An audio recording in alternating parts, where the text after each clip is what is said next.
What's up guys, and welcome to a new tutorial. And in today's video we're gonna do a very short simulation, and the problem today is adapted from this physics book. I've seen my wife trying to attempt this problem the other day, so I thought why not try to use LS-DYNA to solve the problem. So we have two blocks, each of them have different mass and a different velocity, and we have a elastic spring between them. So we want to try to solve for this value but using LS-DYNA. So let's start our simulation. So I opened here, I go to element and mesh, then shape measure. I want to make two boxes, so this is 0.2, 0.2, 0.2, and I call this block 1, and we have relatively fine mesh here which we don't need, so I can just make it 2, 2, 2, and this is fine. Then accept. Alright, now I can make the other block using the same way, but let's try something different. Go to element tools, translate, then in the x direction, and the distance is 1.5. I want to translate this and make a copy of the elements, and this one will be part number 2. Then translate plus, then accept. Now we have the two blocks. Alright, now the third thing that we need to do is the spring. Okay, so how to make the spring element? First we need to identify two nodes, the starting and the ending of the spring. So we go to element tools, identify, then click here, this is node number 15, click here, this is node number 40. So now that I know these two nodes, I go to model, keyword, and then go to element, show all, and we want to make a discrete element here. So new, then the first node is 15, the other node is 40. Here we need to put a part ID. For now we don't have a part ID for the spring. We click on a new keyword and then by part, then click new, and I call this spring, then accept, and then we go back to element discrete here, then accept, and done. Click on F2. Now you have the two blocks and you have the spring between them. Alright, now we define the velocity. We start with the simple things. Initial velocity generation. This one is part ID. So the block 1 has a velocity of 4 meters per second. 4 meters per second, accept. And then new ID. The block 2 have a velocity of minus 2.5. Let me check again. Minus 2.5, yes. So accept. Right. Now we want to define the section. So we have section, then solid. Here is block 1, accept. Then block 2, new ID, accept. This is for the two blocks. They are solids. Then discrete, this one for the spring, new ID. here I call it spring section. You don't need to modify any of these parameters, just leave it as default, it should be fine. And then we go to material. Alright, so here elastic, just make it elastic, a very simple one. This is block 1, and here I just make it, let's say 1000. This is in kilogram per meter cube, and then the elastic modulus is 200 gigapascal, so 200. This is kilo, this is mega, this is giga. So you have 2e to the power of 11, percentage ratio 0.3, accept. Now new ID for block 2, the same thing, accept. Now material for the spring, you have to scroll down and you will find it here. Spring elastic, material ID is number 3, and then here we call it elastic spring. The spring constant is 600. Yeah, 600 Newton per meter. Now we assign these guys to each other. So block 1 has section 1 and material ID 1. Block 2, I rename it as block 2. And then here section solid, elastic material 2. And for the spring we have this discrete section and material ID number 3. Then accept. Now we define the termination time control, and termination 0.2 seconds is more than enough. Then database D3 plot, and this D3 plot should be 0.001. I mean, it can be any value, but I put it 0.001, and then accept. Okay, now we have ASCII option, put 1 a minus 6, enter, and what we want is nodal displacement, velocity acceleration, this one, accept.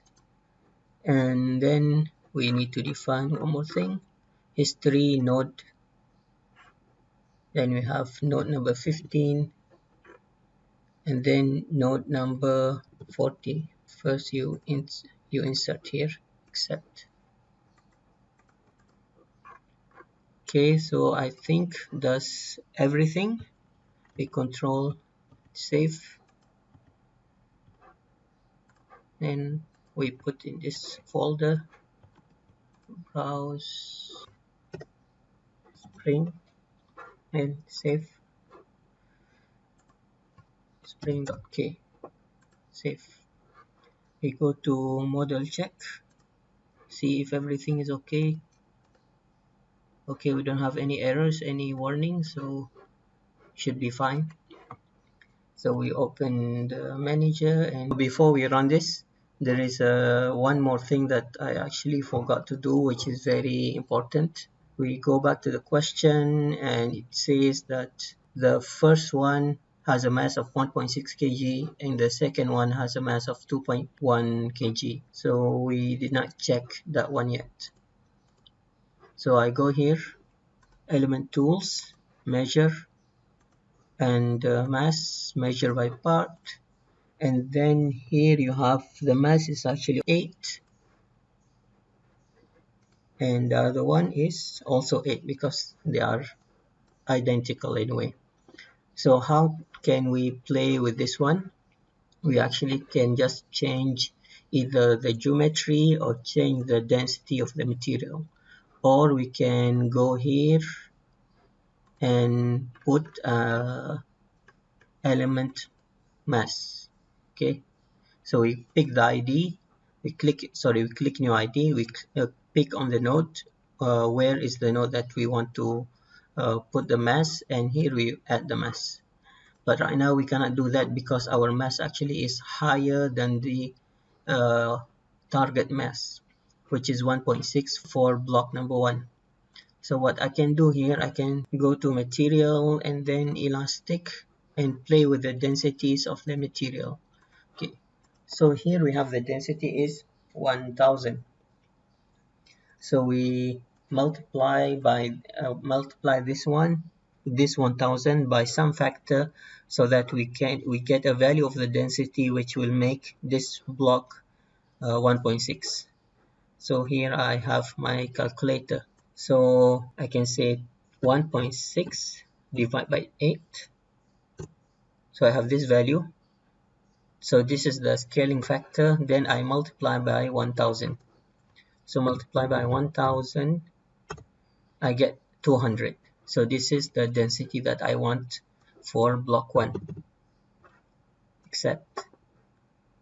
So now I do the same thing for block number 2. Okay. The target mass for the second block is 2.1. So I can do the same thing. Need to divide 2.1 by 8, not the other way around. Then multiply by 1000. Then I have this density. So copy this one. Then I paste here. Then accept. Alright. So now I go to element tools, measure, and then we measure the mass by part here. Okay, one more thing, when you want to measure the mass of a whole part, you click here. You don't go click element and then you click by part here. If you do like this, it will take longer time, especially if your model is big. If you like having a full vehicle or a full car or full ship, then it's very long. Click on part here. So now the mass of part 1 is 1.6 kg, which is same like here, 1.6, and the other one should be 2.1. So everything is fine now. So I Control S and I save already. Then I run this one.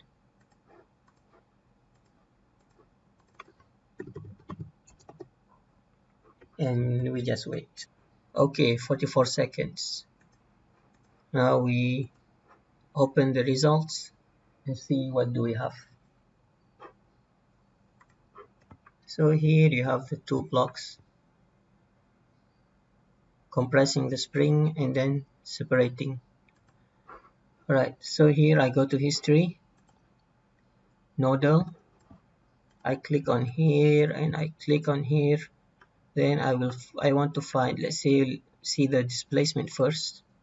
This is the displacement, and if I want to see the velocity, so here is the velocity, and we want to check our results. We see the question. The question is asking the velocity of block 2 when block 1 has a velocity of positive 3 meters per second. So if I go here, this is 3, so it's somewhere here. You see the velocity is 3. And if you go down here, you will see 1.7. And the result in the book is 1.74. Okay, here it's not very accurate because we are just looking from the graph. So I close this one. I want to actually plot this one and save it as a Excel file. So I open this one again. Sorry, not this. I open this and I go to ASCII option, nodal. I load. It will take some time, of course, because it's a big file. And I have the data of the 2 points, 2 nodes, 15 and 40. Then here I plot. You can see this one takes longer time because the time interval between the plot is very small. So I save velocity, accept. From here also you can make the same thing. So let's say velocity 2. You can save the Excel file from here also, but you will see that the first file was more accurate. So we have two files. One of them is 5 megabyte and the other one is 13. Okay, so this velocity 2 is the file that we saved. Is the file that we saved from this, from just using history. And you can see it has how many points? It has 202, and the number of data points is actually equal to the number of the D3 plots. But if you want more accurate result, you can use the ASCII options, and here you can see that you have up to 8,000 data point, because we define the interval to be 1e minus 6, I think. So the result is very big. I scroll down until I find 3. This column is the velocity of the block 1.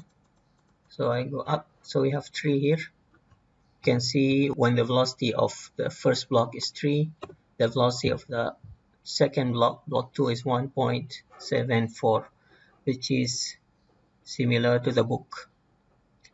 Okay, one more thing that I want to highlight is in the questions, actually the spring is attached to only one of them, but in the simulation I made it attached to both of the blocks, so our simulation will be easier. So now if you see this plot is actually will be going until no end, because it's a fully elastic spring and we don't have any damper.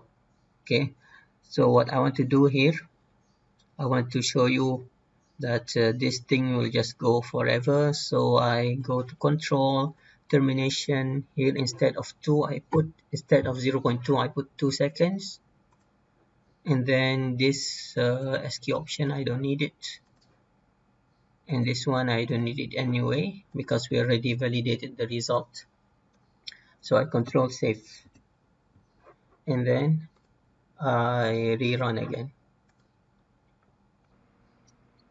Okay, now our simulation is done. So let's see what happens when we extend the time.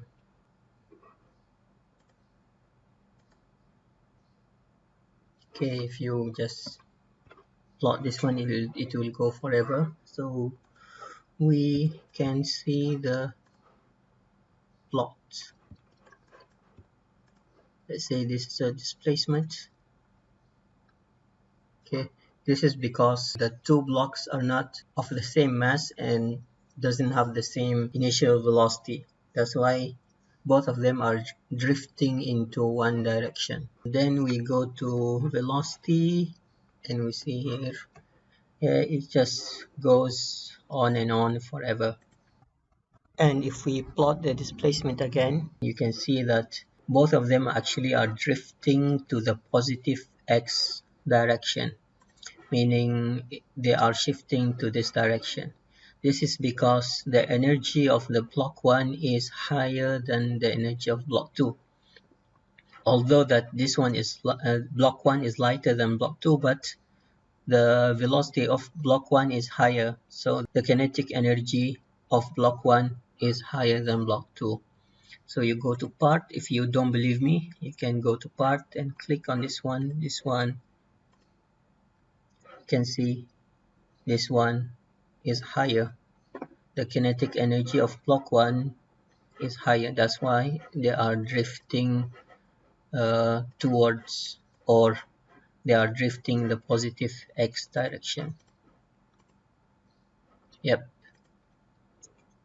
Okay, so the next thing that we're gonna do is we're gonna introduce a damper here, and we will see how the oscillation fades away. So this one I just keep it here, and here the keyword file. So we're gonna introduce a damper here.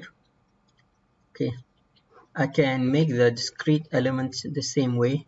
Here, discrete, and then do the same trick. But here, what I want to do is go to translate, and then again do the same thing. We click this node, and then this node, and then part, let's see, this will be part number 10. We can change it later. Now we have this one. Okay, I think better I make it in the Y direction. Okay, so here I have the other discrete element. Okay, so I go to section discrete, and then I click on new. This one will be damper section, and then I want to define the material for this damper. I go down here, damper viscous, new ID. This is damper, and the damping coefficient, let's say I make it only 4. Accept. Done. Now I go to model, go to part. Okay, this one, let's say is part number 4, and it is damper. Accept. Now I put the section, accept. Nothing changes, but when I put here and accept, now you see the symbol or the shape has changed. This is like the symbol of the damper. Okay, now I go to element tools. I click this one. I don't want to copy, move down and accept. Now I need to duplicate the nodes to fix the damper to the first system. Merge, then accept. Okay, so now here keyword, because I want things to be a bit faster. I don't want to so much data. I can put 0.1 here only.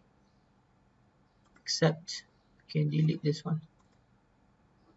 Okay, then control shift and save. I put in a new folder damper spring with damper. Save. Now I run this guy and see what happens.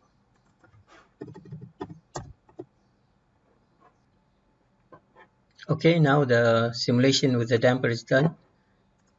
We open the D3 plots and see what happens.